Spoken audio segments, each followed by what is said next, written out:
All right, peace and greetings, YouTubers.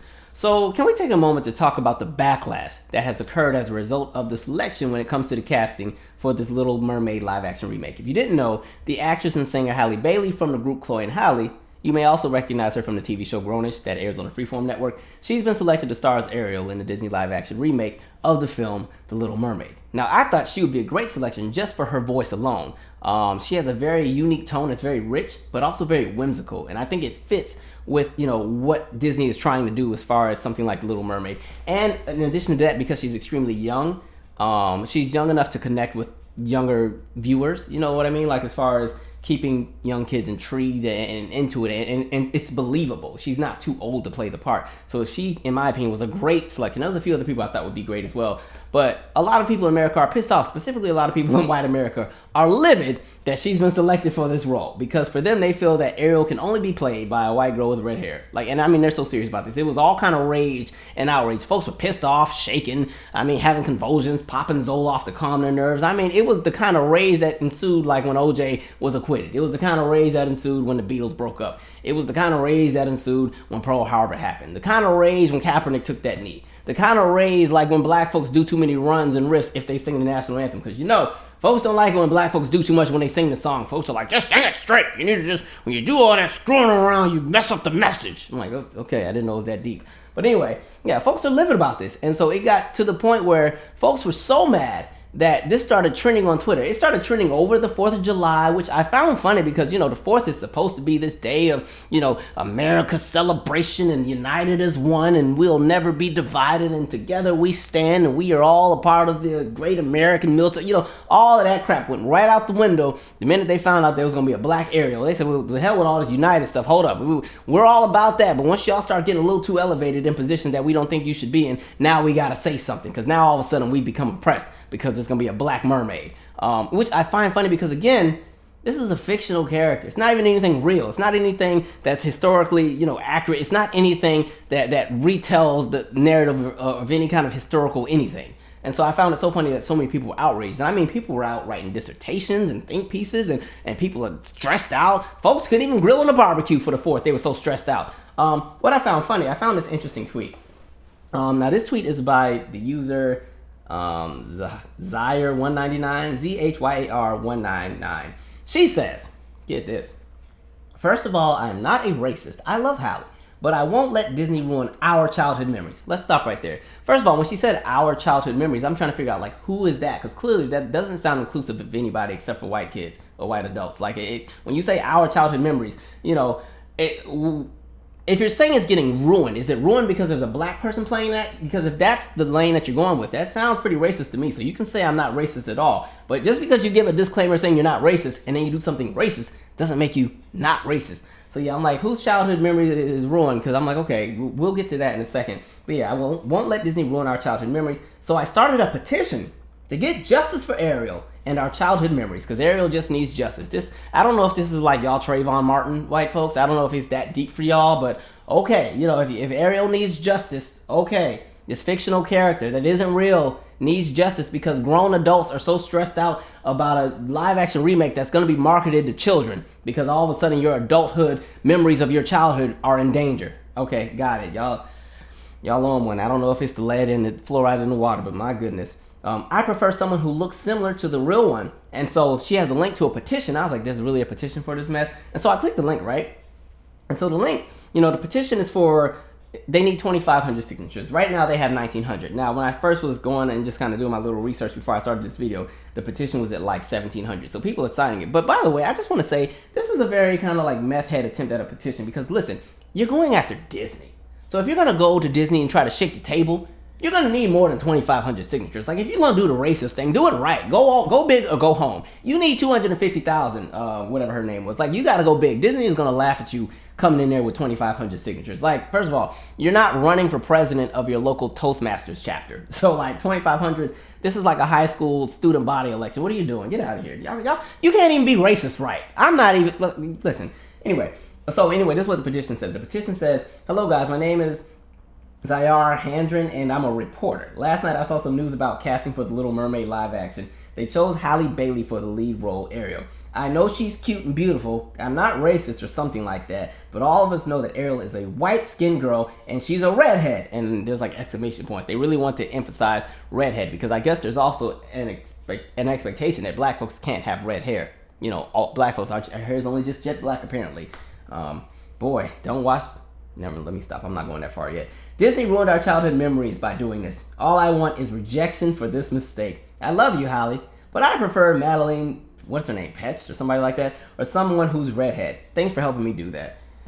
Oh, boy, this is just so oppressing for many of you, isn't it? Just, I mean, goodness, your childhood is ruined. Like, gosh, not a black mermaid. I mean, gee, if we compare childhoods of yours to a whole bunch of black kids I knew who couldn't swim in the neighborhood pool back in the day because they weren't allowed to get in it because the pool was segregated. Gee, I don't know if those two experiences are equatable, but okay, you know what I mean? Jeez.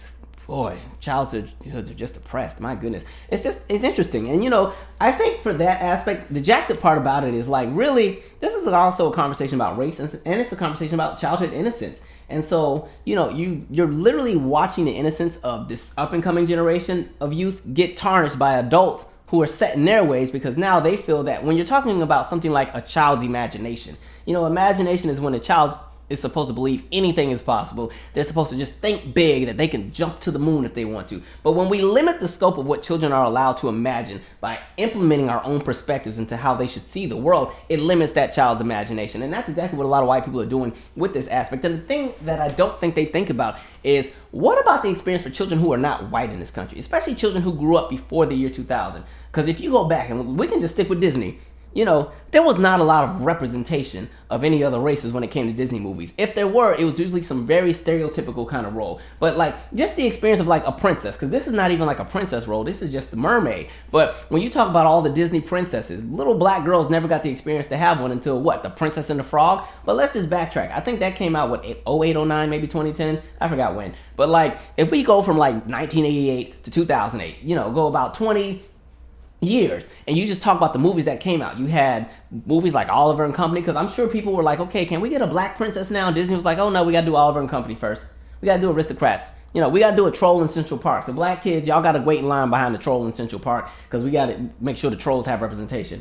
And then we're gonna do the Swan Princess, you know, because, you know, we gotta make sure the cousin to the duck has representation. Mind you, swans are not nice birds, by the way. If you ever watch them in the lakes when they get to fighting with the ducks and the geese, like, yo, what kind of UFC stuff is this? Anyway, you know, and it's like, okay, well, now you've done the Swan Princess. Can we get a movie now? They're like, no, we got to do Toy Story. I'm like, oh, okay. Well, are the toys going to be black? No, because unfortunately there aren't many black toys. So no, there won't be. But you can pretend Mr. Potato Head's black if you like. Or maybe the dog. But yeah, there's no black characters in this film either. Oh, okay. You know, it's like, well, okay, well, now y'all did Toy Story. Can we get a movie? No, because we got to do The Hunchback of Notre Dame too. So the Hunchback needs representation as well. And in addition to that, we got to do Dinosaur, and then we got to do Monsters Inc., and we got to do Cars, and we got to do all these different movies. And so by the time you finally get to The Princess and the Frog, it's like, dang, okay, fine, we'll give y'all a princess here. But she's not going to be from some whimsical, magical kingdom. She's going to be from New Orleans down the street. And she's going to have a job. I was like, what kind of, this isn't a fairy tale, but okay. And then she had to be a frog the whole movie. And then Disney was like, look, and by the way, it's not going to be in 3D because we're not investing that kind of money in y'all. But here y'all go. Here's your little movie. Almost there. Go ahead. But but I don't think people think of that. Like, you know, for a lot of black children, for a lot of children of other races as well, they didn't really start getting any representation in a lot of these films until after the year 2000. And so you have whole generations. So like I said, that time span of 1988 to 2008, you had an entire 2 generations of children grow up without any kind of representation when it came to these Disney films. Yes, there were some films like a Pocahontas, or I can't think of anything else.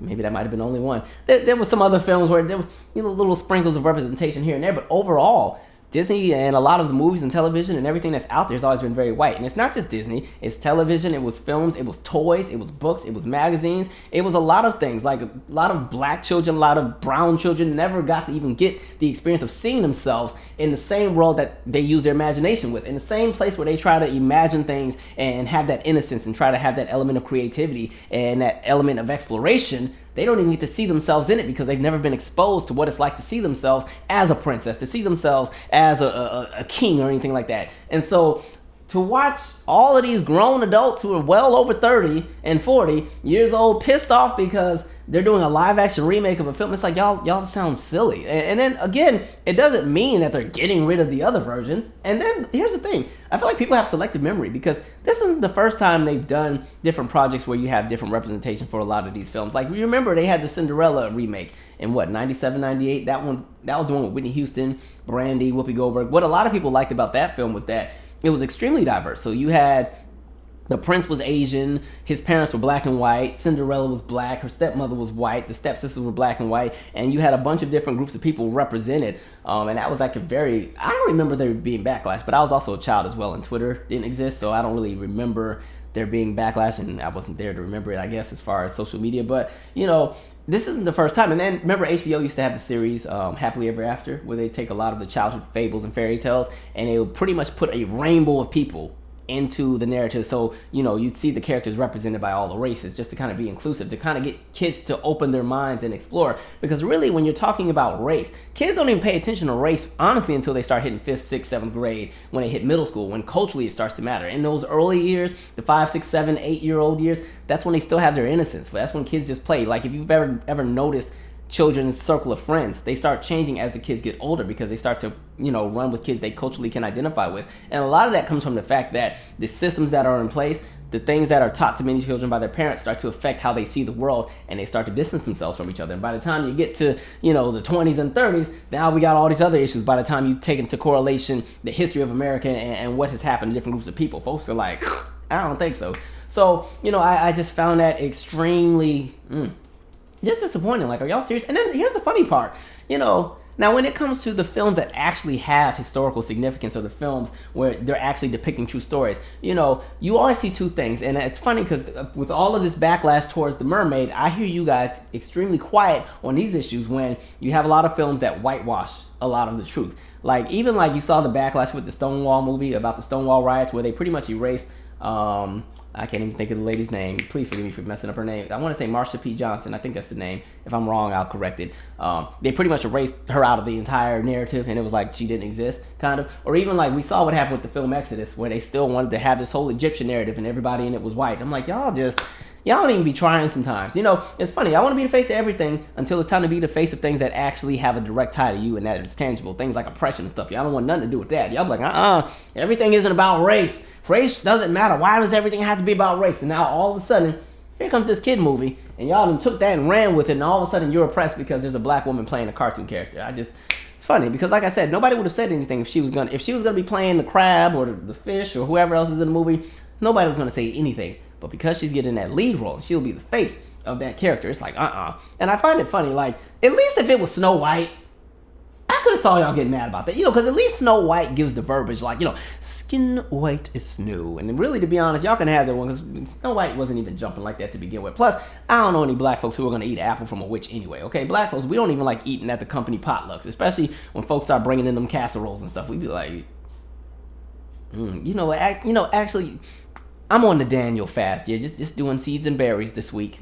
Yeah. Meanwhile, the car smelled like fries because you didn't have Wendy's on the way up in there. I just find it funny, but like the thing about it, when you're talking about that, you've had entire generations who've never had that representation. And I always think back to that doll test that they gave the little girls back in the day, where it was the girls that were given the white and the black doll, and they had to pick which one they preferred, and nobody picked the black doll because they had already been conditioned to understand that black was not acceptable.